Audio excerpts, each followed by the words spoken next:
On behalf of the General Assembly, I have the honor to welcome His Excellency Evariste Ndayishimiye, President of the Republic of Burundi, and invite him to address the Assembly. Nous rendons d'abord grâce à Dieu le Tout-Puissant, le Tout-Miséricordieux, pour nous avoir permis de participer à ces assises ici, dans cette belle ville de New York, dans de très bonnes conditions.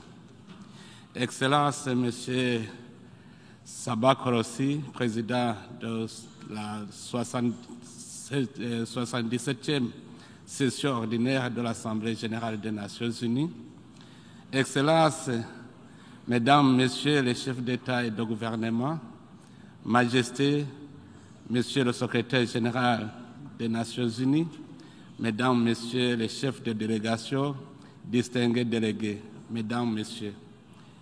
À l'entame de mes propos, permettez-moi, Excellence, Monsieur le Président, d'exprimer à juste titre mes sincères remerciements à l'endroit du gouvernement et du peuple américain, plus particulièrement celui de New York, pour l'accueil et l'hospitalité légendaire réservée à moi-même et à la délégation qui m'accompagne. Je voudrais également exprimer mes vives et chaleureuses félicitations à son Excellence Sabah Korossi pour sa brillante élection à la présidence de la 77e session de l'Assemblée générale de l'Organisation des Nations unies. Le Burundi, à travers ma voix, vous assure, Monsieur le Président, de son plein soutien et entière coopération tout au long de votre mandat au service de l'humanité. Il me plaît par la même occasion d'exprimer ma profonde gratitude à votre prédécesseur, Monsieur Abdullah Shahid, pour le travail remarquable abattu dans des conditions extrêmement difficiles, marquées par la crise actuelle consécutive à la pandémie de Covid-19 et les crises sécuritaires dans plusieurs régions du monde. C'est dans ce même cadre que j'aurai hommage mérité au secrétaire général de notre organisation, M. Antonio Guterres, qui n'a ménagé aucun effort pour accomplir convenablement sa mission dans cette dure conjoncture marquée par diverses crises et paradoxes. Excellences, Monsieur le Président, Excellences, Mesdames, Messieurs, en adage burundais que je vous traduis directement ici, dans un climat de paix, la serpette peut servir de tondeuse pour dire que là où il y a la paix, tout est possible. Le monde d'aujourd'hui devrait s'en inspirer. Malheureusement, aujourd'hui, le monde est devenu une immense tour où nous assistons, nos yeux pleins de larmes, à des actes macabres dans certaines nations du monde à cause des guerres, des massacres horribles, des flux de réfugiés ainsi que l'insécurité alimentaire et la déstabilisation des systèmes économiques mondiaux. Les pays du monde sont en train aujourd'hui de subir des soubresauts de la situation en Ukraine. En Afrique, le terrorisme et l'extrémisme violent frappent encore dans la région du Sahel, dans la Corne de l'Afrique et en Afrique centrale, avec une tendance de l'étendre vers la région sud de l'Afrique. Il en est de même dans les autres parties du monde, car, à tort remarqué, le terrorisme n'a pas de frontières, les changements climatiques qui causent des famines n'ont pas de limites, mais ensemble, avec la volonté politique, nous pouvons vaincre ces fléaux, j'en suis confiant. J'en suis confiant, et ça c'est Monsieur le Président, car mon pays, le Burundi, en sait trop suite aux crises politiques répétitives que nous avons traversées, qui non seulement ont détruit les vies humaines, mais aussi l'environnement. Aujourd'hui, nous nous sommes rétablis et le pays marche bien dans la voie vers son développement socio-économique. Le Burundi essaie de marcher dans cette ligne, profitant des dividendes de la paix, de la sécurité, de la stabilité et de la cohésion sociale retrouvée grâce au Burundi et même, mais également à la contribution de la communauté internationale. Nous souhaitons donc que l'esprit de paix, de fraternité et de justice soit le souci de tous pour que tous les peuples du monde jouissent pleinement de leur droit de bien vivre dans la dignité. Et sur le plan humanitaire, le Burundi a accueilli sur son sol avec chaleur et dignité les milliers de réfugiés en provenance de la République démocratique du Congo, toutes ethnies confondues. Excellences, Mesdames, Messieurs, la paix est un sujet qui nous tient à cœur. Son absence pèse lourdement sur la vie de nos peuples. C'est dans cet esprit que nous ne permettrons en aucun instant de nous dérober chaque fois qu'il s'agira d'exécuter des décisions sécuritaires issues de cette majestueuse et importante organisation internationale qu'est l'Organisation des Nations Unies. C'est dans ce souci que le Burundi ne cesse de se battre bec et ongle pour contribuer au retour de la paix dans le pays où elle est troublée, dans le cadre des Nations Unies ou dans celle de l'Union africaine ou de la région. En témoigne notre intervention en Somalie et en Centrafrique. Dans le même souci, le Burundi s'est engagé à contribuer au retour de la paix à la République démocratique du Congo dans le cadre de l'initiative de la communauté est-africaine. Je profite de cette occasion pour demander à la communauté internationale d'appuyer le processus de Nairobi pour secourir le peuple congolais en détresse.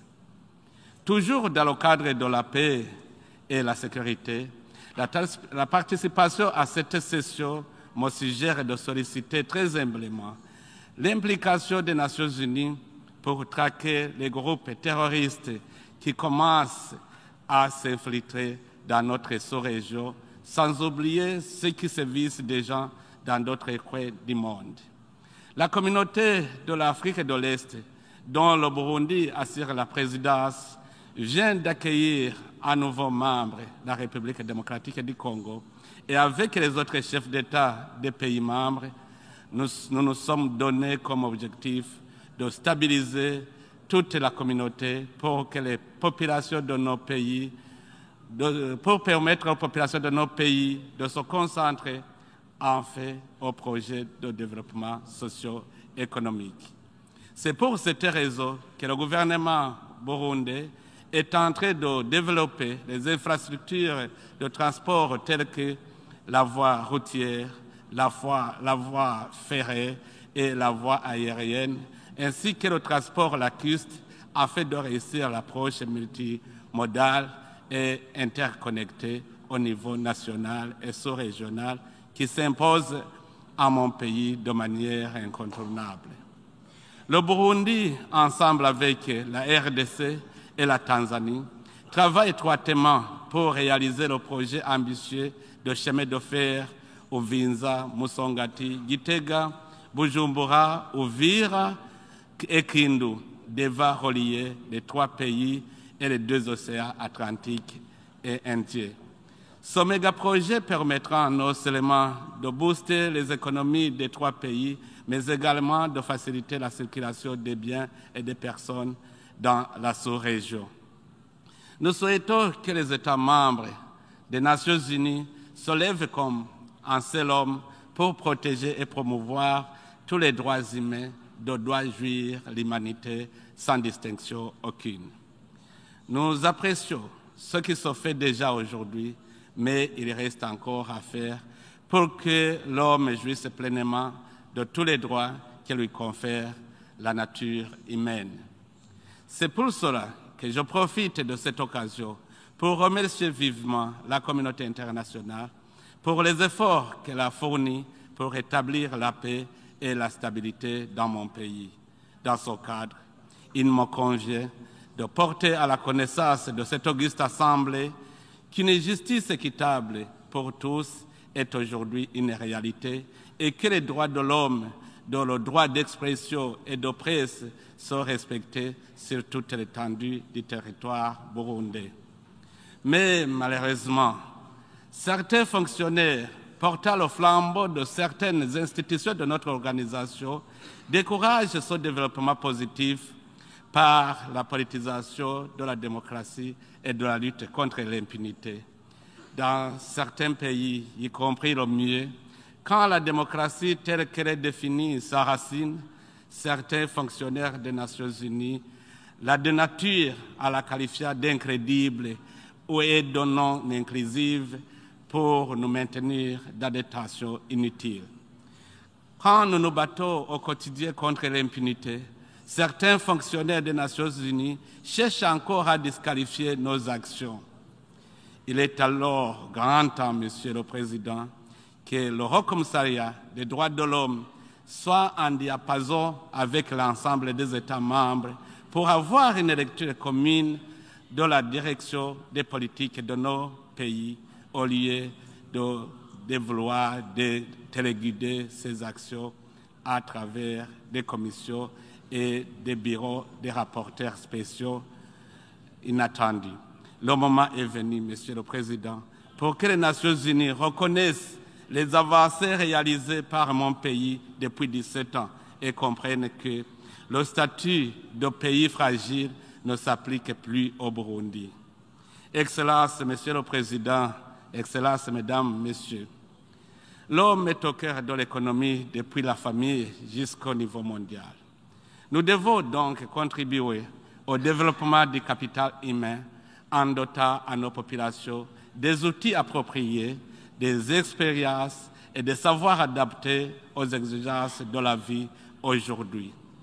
Nous devons trouver des solutions pour contrecarrer les menaces à notre économie, à notre santé, à notre système éducatif, à notre cohabitation pacifique, bref, à notre façon de vivre dans nos États et entre les États du monde.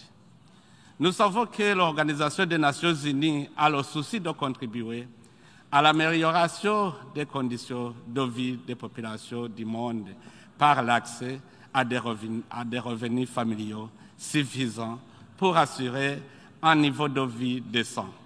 L'éducation constitue un élément clé pour y parvenir. Par là, effectivement, de l'éducation, je ne saurais être plus explicite que Nelson Mandela quand il a dit, je cite, « L'éducation est l'arme la plus puissante pour changer le monde », fin de citation. Plusieurs années après cette célèbre citation, cette piste de solution pour opérer un changement positif au sein de nos communautés reste toujours d'actualité.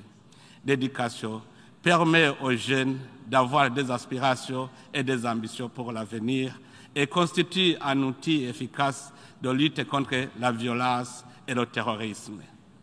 C'est ainsi que, dans mon pays, nous sommes en train d'initier des réformes, de repenser à la politique du système éducatif afin de rendre notre jeunesse plus professionnelle que serviteur de la fonction publique. Nous constatons joyeusement que dans mon pays, la gratuité de l'éducation a sensiblement augmenté l'engouement pour l'école, tant pour les filles que pour les garçons, et que les abandons scolaires au niveau de l'enseignement de base sont souvent liés à l'insuffisance alimentaire, à l'éloignement des écoles et au manque de frais scolaires ont sensiblement diminué. Afin de transformer les jeunes en agents de paix et du développement inclusif au Burundi, nous avons mis en place un programme ambitieux d'autonomisation économique et d'emploi des jeunes qui a pour mission de réduire le taux de chômage par la création de l'emploi des jeunes à travers l'entrepreneuriat. Pour accompagner ce programme, nous avons mis à la disposition de la jeunesse la banque d'investissement de jeunes et un fonds d'immersion, de garantie et d'accompagnement en vue de leur faciliter l'accès au crédit. Il en est de même pour les femmes qui, d'ailleurs, occupent un pourcentage élevé parmi les jeunes burundais. Nous avons créé la banque d'investissement pour les femmes et continuons les réformes visant à améliorer la santé et l'éducation féminine. L'Office de la première dame du Burundi a ouvert un hôpital pour traiter les fistules obstétricales chez les femmes et avec les partenaires au développement du Burundi, elle continue d'innover pour améliorer considérablement la vie de la femme burundaise. Monsieur le Président, l'urgence se trouve en même temps dans la gestion des effets dévastateurs de la pandémie COVID-19. Je lance à cet effet un vibrant appel à l'ensemble des partenaires au développement du continent africain à prendre des mesures courageuses destinées à accompagner les économies des États africains qui sont très durement affectés par les effets des différentes crises actuelles. Ayant conscience qu'aucun pays au monde n'a été créé pour être assisté éternellement, cet accompagnement devrait se faire à travers des partenariats stratégiques mutuellement avantageux, axés entre autres sur les investissements, la promotion des échanges commerciaux et le transfert des technologies. Et pour réussir le développement du capital humain et rendre la population dynamique et productive, le gouvernement est en train de doter à chaque commune au moins d'un hôpital et des centres de santé pour prévenir et soigner les maladies, les épidémies et les pandémies.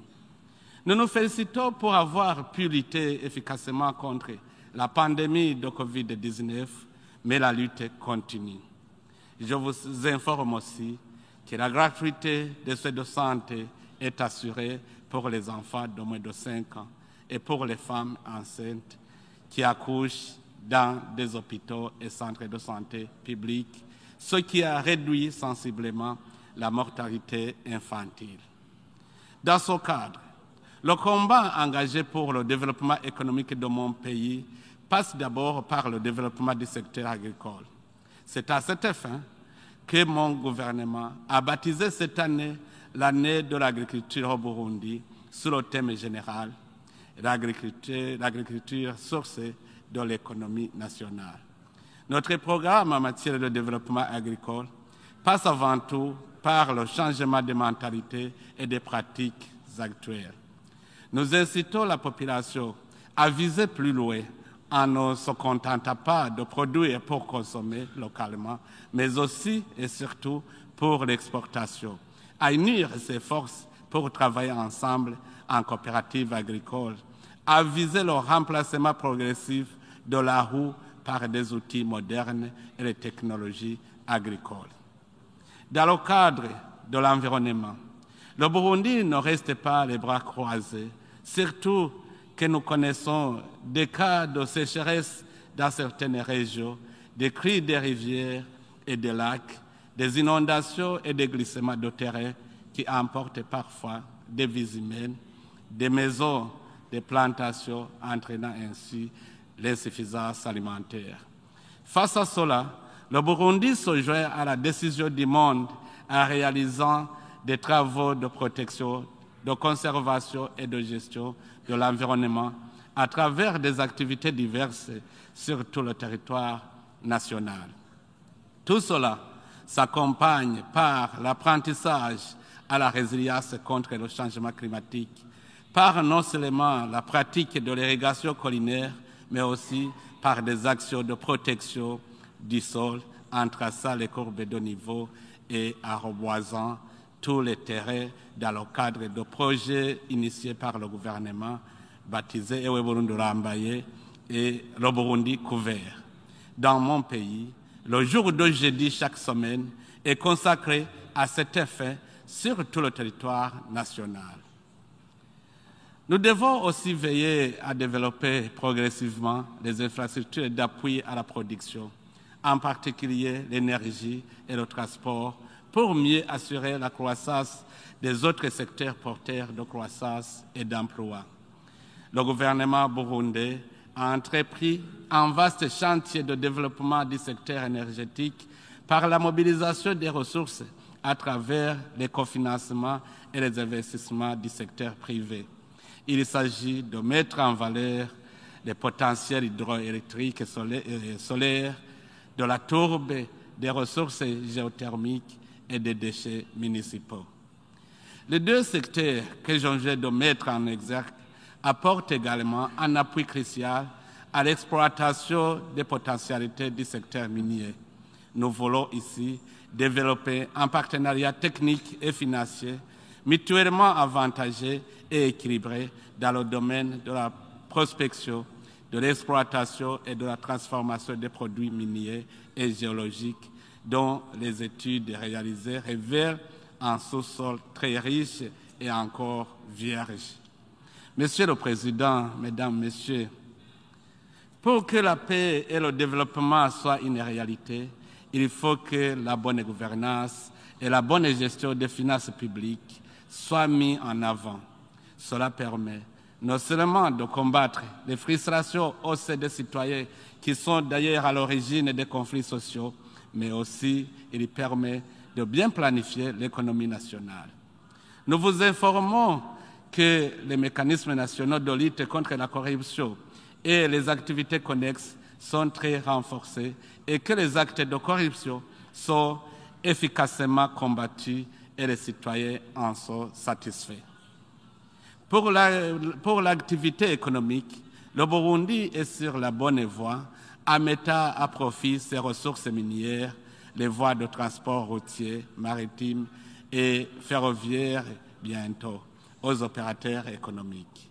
Nous voudrions aussi informer les investisseurs que le littoral du lac Tanganyika est en train d'être aménagé pour développer le tourisme et que d'autres nouveaux sites touristiques sont en train d'être aménagés à l'intérieur du pays.